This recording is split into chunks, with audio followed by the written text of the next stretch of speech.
Hey y'all, Andrew here with Free Tours by Foot New Orleans. It's Mardi Gras time here and our float parades are getting started. For a lot of people, this is the best time of the year. You get big works of visual art, you get lots of free stuff thrown to you from the floats, and you get incredible live music at our parades all at the same time.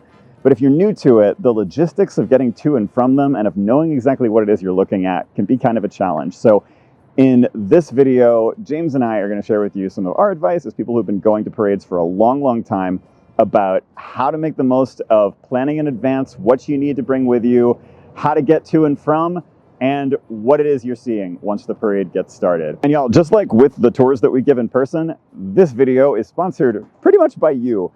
When you are here in New Orleans in person or in any of the cities where Free Tours by Foot works, all of our tours are pay what you will. So you get to go along for free and you can pay what you like at the end if the tour has been fun and useful for you. Same way, if this video ends up being useful to you in planning your trip or imagining one that might happen far in the future, then at the end of the video, we're going to give information for how to tip your guides. You'll find that down in the description as well. All right, y'all, let's get started.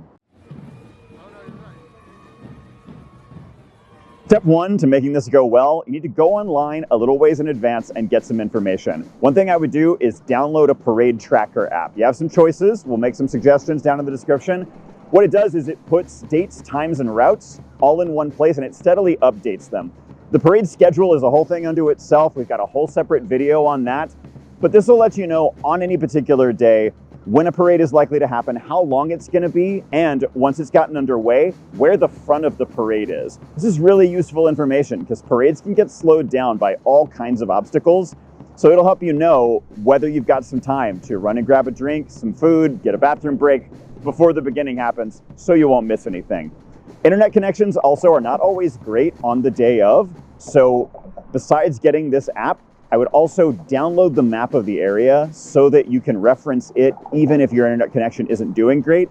And the app will at least give you steady, sporadic updates about where the parade is, even if your connection's not perfect. Y'all, another thing that the internet knows about is weather. Worth doing some looking into this because the weather this time of year can vary a lot in New Orleans, all the way from pretty warm to pretty cool. And you want to dress not just for what the forecast says, but also for the prospect of really quick change. Precipitation, too, something worth taking into account. Rain doesn't necessarily mean that a parade is going to get canceled, but it'll definitely change the vibe. Like all of us who live here, we have watched parades go by where all of the dancers and the bands were out there in slickers, still giving good energy, but to a much smaller crowd. And they're going to be happy that you're there, but it might represent slowdowns. So just more to take into account. Sometimes a parade in the rain is fun, as long as you make it fun. Y'all, the information I suggested you get so far is all pretty practical, but the internet also has information about particular parades and what their history is, what their symbolism is, what maybe the theme for this year's ride is, if it's not a secret. So you can spend some time online for bonus points, learning about what you're in for. And none of that information is necessary, but like Mardi Gras parades aren't necessary. This is all about the fun, so this is just a way to start the fun early.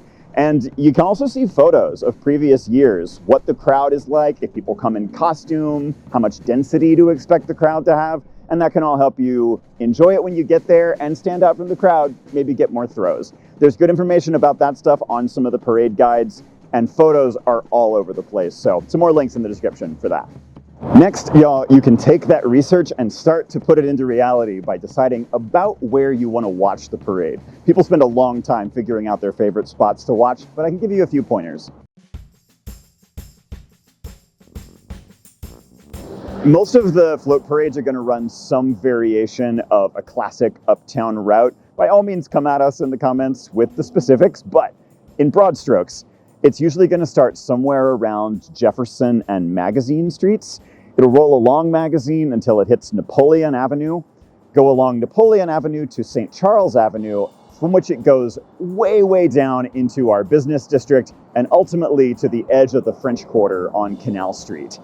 Canal Street is going to give it a little bit of a U-turn area to see a lot of tourists, and from there it'll do a last stretch along the edge of usually our convention center through the business district, getting to where the riders are going to disembark from the floats and enjoy a ball at the end. So all told, the typical parade route runs several miles, starting in a residential area we call Uptown and crossing into the downtown area and along the edge of the French Quarter, and you get really different experiences along different parts of the route. The very first part of the parade route along Magazine Street is going along a commercial corridor through a residential part of town. So you have a lot of locals watching the parade, but you also have a lot of businesses along this stretch. So if you're a visitor, or even if you're just coming in from another part of town, it can be much easier here than some places to find a spot to stake out outside of and have the advantage of a spot that might be paying for access to bathrooms, might be serving food, might have a drink stand right outside their door. All this stuff that doesn't normally exist and that in other parts of the route can be really hard to come by. Along Napoleon Avenue, the route stays pretty similar to Magazine Street, but the street gets wider. There's room for a bit more of a crowd, although the crowd is going to be pretty similar. A lot of locals and families, a lot of university students, and some more experienced tourists too. Napoleon doesn't have the businesses that Magazine does, so there's not quite as many amenities, but the city does put in portalets, and you've got lots of stuff still nearby. Once the parade turns onto St. Charles Avenue, you get kind of a mix for a while of the Napoleon and Magazine vibes. It's residential mixed with commercial, so you can find a business to hang out at, or you can see people hanging out outside their houses and their friends' houses.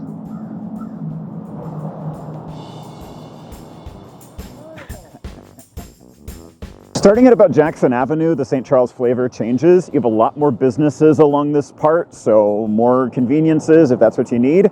And it eventually passes under an underpass on the way to the business district. And if you watch near there, the bands get amplified by the bridge, which can add a lot of fun if the music is a highlight for you. From there, the parade arrives in our central business district, where St. Charles Avenue gets a lot narrower, and it passes by Gowyer Hall, our old city hall. And all along this section, there are riser seats, which you can pay for. And sidebar, this is the only place where you can get a ticket to Mardi Gras. There are a lot of businesses all up and down the route that will sell you a day's access to their site so that you can have all the comforts that that'll entail. But if you just Google Mardi Gras balcony or something like that, a lot of places are going to try to sell you a place on Bourbon Street where the parades do not roll. So oftentimes people find themselves buying those, and then to see the parade, they have to come down from their very expensive balcony and walk several blocks to see the parade here on Canal Street. So the parades arrive along St. Charles here. They make a turn onto this huge divided road.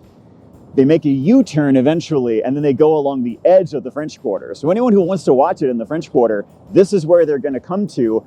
It never gets actually into the neighborhood. Finally, goes a little ways further down, and it makes a turn into Central Business District and roll a few blocks through it along some route or other on its way towards wherever the ball is going to take place.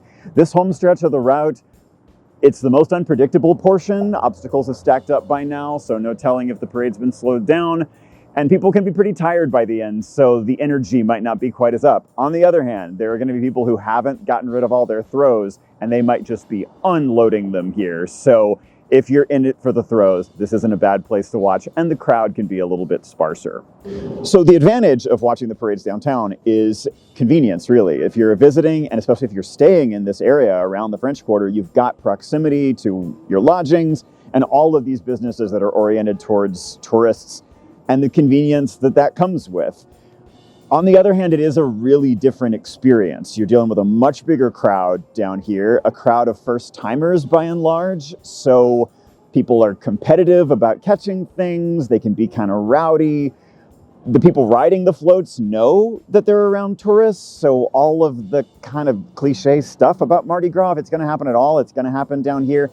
And the whole crowd is divided from the parade by police barricades. So you have this separation from the parade that doesn't happen elsewhere. It's how parades are done a lot of places, but it's not the norm here if you're going to experience around New Orleans residents. By contrast, Uptown is a really different experience. You can be right up against the parade. The dance crews might come and dance with you. You can cheer on the bands from a foot away. And that's just how local performance culture works. We don't divide audience from performer the same way that a lot of places do. So you are getting kind of a culture boost when you come and watch the parades uptown. The potential downside of watching the parades uptown is if you're staying in or near the French Quarter, during Mardi Gras, these areas can be pretty tough to get to. Most of the year, it's just a pretty simple streetcar or bus ride. Those options are a lot more limited during Mardi Gras. The public transit system has a lot fewer options to offer.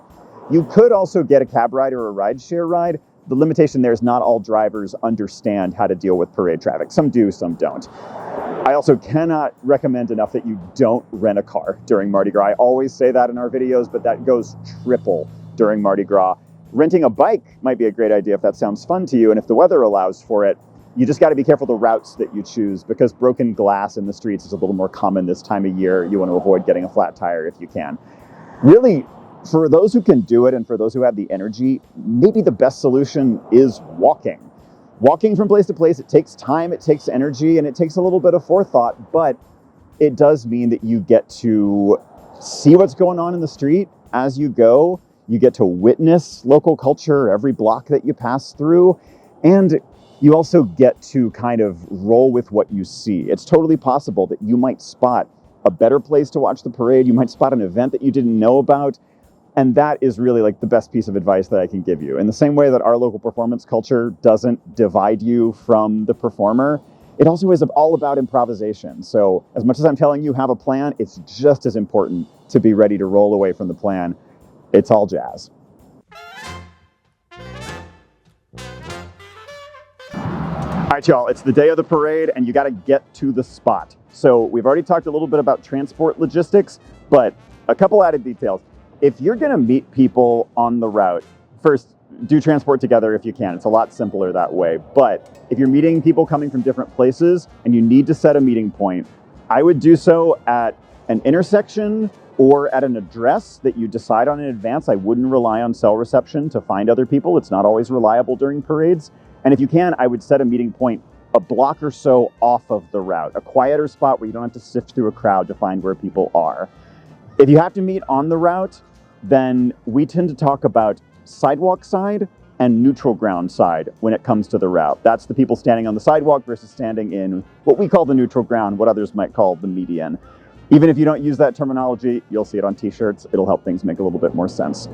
If you can avoid having to cross the parade route to get to a meeting spot, that is ideal. And definitely that map that you downloaded before is going to be a good friend during all this. Once you've arrived at the route, now is the time to pick a specific spot. You really can't do it in advance, and there's not a science to it. You just got to feel around, find a spot that's going to have the resources that you need, food, drink, restrooms nearby, a good view of the parade. And once you've settled in, start making friends with your neighbors. This is a great reason to be there a little on the early side. I used to live on the parade route, and I had people who I only ever saw because they staked out in front of our house every year, and we knew them solely on those terms. Parades can give you this kind of competitive energy, like you're fighting with those people to get the throws, and it's way, way more fun if you can just lay down a base coat of friendliness and camaraderie first thing. I also would suggest, as we're getting towards parade time, it's not the time to drink a lot. There's actually not a time to drink a lot during Mardi Gras. Throws are coming. You need to be coordinated. If you're anywhere near a parade, a flying object could be coming at you at any time, and you really need to have your hands ready to go. So one drink to loosen you up, and just maintain from there. That is my philosophy. James, you think differently? It's a marathon, not a sprint. There we go. And finally, at long last, the parade is happening. You're always going to know when the parade is about to start, whether or not you have the parade tracker app on hand, because the parade is escorted by police officers. So you will see police cars with their flashers on at the front and the back of the parade. And you'll also see police walking alongside, doing crowd control as needed. And if they or anybody asks you to step back and make room for a float or a band, go along. The beginning of the parade is always an electricity truck, a big bucket truck with a measure stick to make sure none of the branches are too low and that the floats will be able to make it under. And the end of the parade is always a fire truck. The parade is then made up of different parts, most famously the floats. So the first floats are often going to be the royalty. They wave a lot, but they don't throw very much. One of the early floats will also announce the theme of the parade, and then after that, every float is some kind of variation on that theme. That is where throws are going to start in earnest. So, talking about throws, you'll be able to see the throws flying through the air as that first float approaches, and it's worth just taking a quick second before it gets there to ask yourself, how much do I want to walk home carrying? Because once the throws are coming at you, your lizard brain really wants to go for them. And setting some goals, things to do, things to not do, can be a big help in not having 50 pounds of plastic around your neck as you're walking back afterwards. Some people also just kind of get possessed to like duck when the beads go flying, and that's fine too. And then you also have, so this is like different parades are going to have something that they and only they distribute. Zulu has their famous coconuts, Muses has their bedazzled high heels. There's lots and lots of these, and it's really kind of one of the new waves of Mardi Gras. As for how to catch throws, you need to get attention. So costume, poster, barter can do that. So can yelling and screaming. You are taught, throw me something, mister, as the thing to say when you're a kid in Louisiana, but also just making a lot of noise, waving, making a fool of yourself can really be helpful. Eye contact. Eye contact. Eye contact. And they're wearing masks, so it's hard. Yeah. Legally, the people riding floats are required to wear masks. It's iffy enforcement. It's a weird law. Besides the floats, all parades are also going to include marching bands. And really, for a lot of people, the bands are the highlight. Definitely. They are high school bands for the most part, and band kids are cool in New Orleans. So they can go out and do stuff without football being a part of it. Some of them have incredible moves. Mostly they play pretty tightly too. You will see military bands, but high school bands are really kind of where it's at. Spot the name of the high school on the banner, shout it out, you'll get a smile from somebody. Yep, and don't get in the way.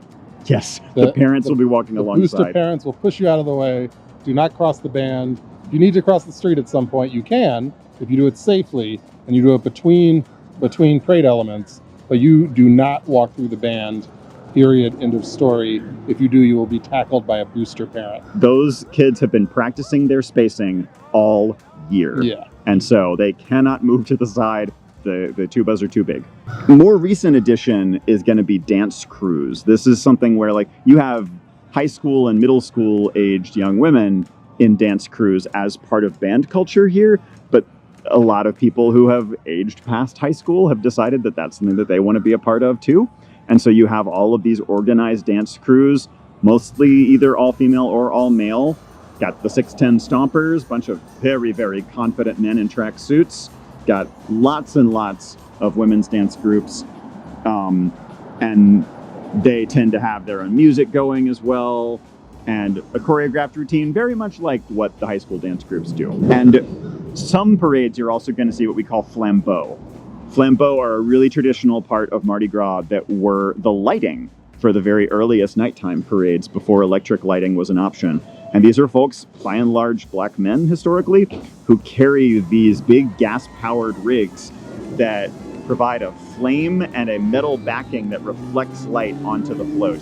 So in the past, they've been there to illuminate the floats. More recently, they just march on their own, and they do tricks with their setup, twirl it around, etc., and they have become a show unto themselves. And people tip flambeaux. This is why I said it's really important to bring along ones. If you're up at the front, handing off ones to the flambeaux, that's kind of a sign that you are, you know how to participate in the parade.